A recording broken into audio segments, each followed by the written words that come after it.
Stranded! Settle down. Surely all the supplies to survive are sitting on standby in your scoot. Seriously, shall I shut up and show you?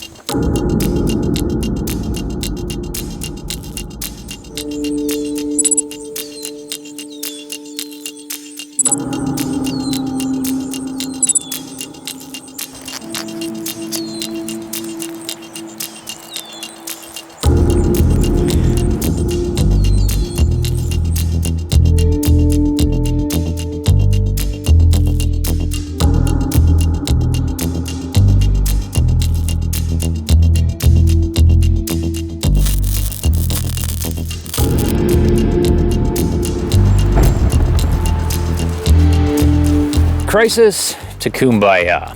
On top of the Himalaya, down south grilling papaya, you always want fire. The smoke from an oil-soaked tire looks like an emergency the world over. Though there's another more elegant global communicator hidden in your bike. I just hold this next to my eye, give a passing plane the peace sign, and sight the sun's reflection between my fingers. 1, 2, 3, up and down, then 1, 2, 3, side to side. The reason we pan across our target is to sweep a larger area. Proper signal mirrors are aimed through crosshairs etched into the glass center, so our improvised solution requires more spray and pray.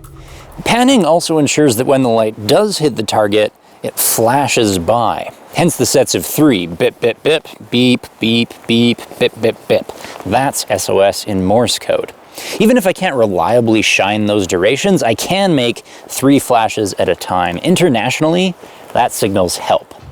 Of course, this only works if the sunlight and airplane are both in front of you. When target is opposite sun, simply turn your motorcycle's remaining mirror to catch the light. My bike is now harnessing the power of 1 trillion nukes. I just catch that light with my free mirror and proceed as usual. Only a matter of time before Dwayne Johnson himself comes to rescue me. But naturally, I don't want to be all hoarse when I meet The Rock. That'd be embarrassing. I must make a distress whistle from my motorcycle to guide him in.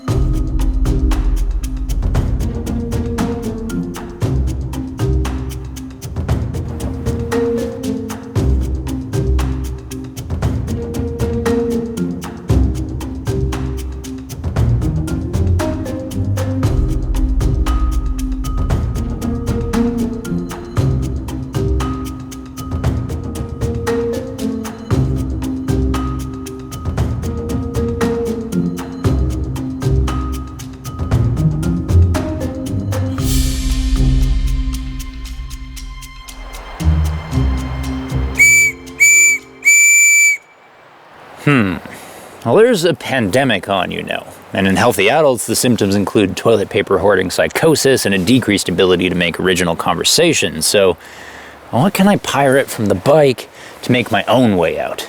And that way I can avoid having to see people. I mean, coronavirus.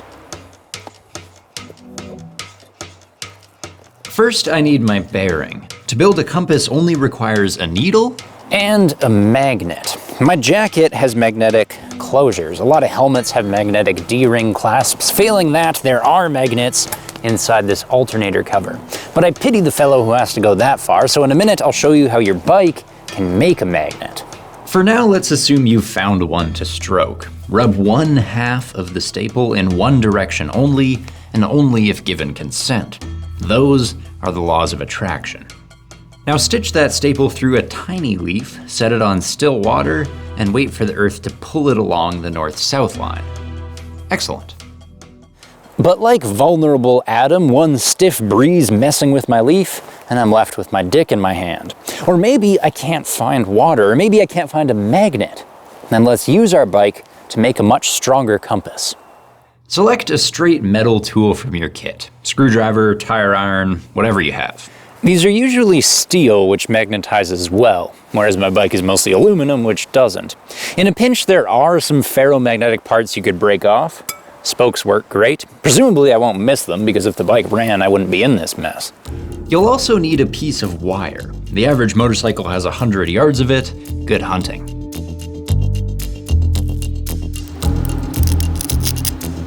One tap and zap, we have a serious magnet. You can hit it twice if you want to go Ian McKellen on the thing, but bear in mind that you risk combusting the wire.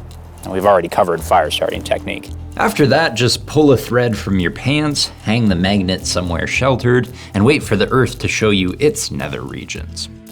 One benefit here is that we know which is the north side of the magnet, right? Well, if you wasted a high school science class picking on the nerdy kid, I'll take my revenge now by explaining. Follow the coil of the wire from positive to negative with your right hand. Your thumb points to the North Pole. Of course, our iron's north will be attracted to the Earth's magnetic south. But because early explorers consistently suck at naming things, the global South Pole is actually due north. Except not really. To add more confusion, here on the Canadian west coast, magnetic declination is around plus 16 degrees, meaning true north is actually 16 degrees west of magnetic north, which, technically speaking, is a south pole. That's enough nerds' revenge. For rough orienteering, just remember the right-hand rule. The north side of your magnet points north-ish. Penultimate preparation prior to departing, a canteen. Not having a pot to piss in is a problem since my leaf compass requires a golden sea at the least. Or a portable puddle at best, since Neptune knows when I'll find more drinking water.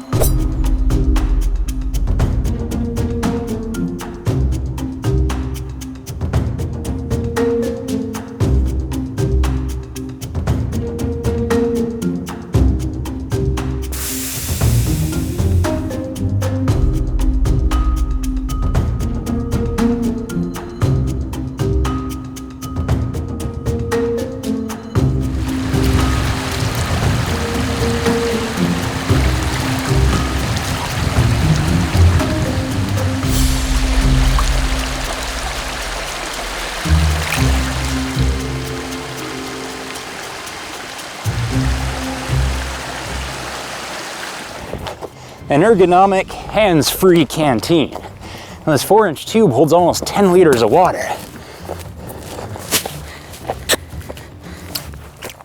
A bit tainted with talcum powder, but that's nothing you wouldn't douse a baby with. Now we know how our motorcycle can make fire, send SOS signals, build a distress whistle, and equip us with compass bearings and a canteen for the journey out. Alternately, we could go full Rambo and just live out here.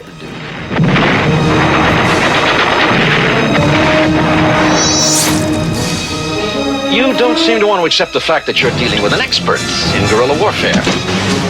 Are you telling me that 200 men against your boy is a no-win situation for us? You send that many, don't forget one thing. A good supply of body bags.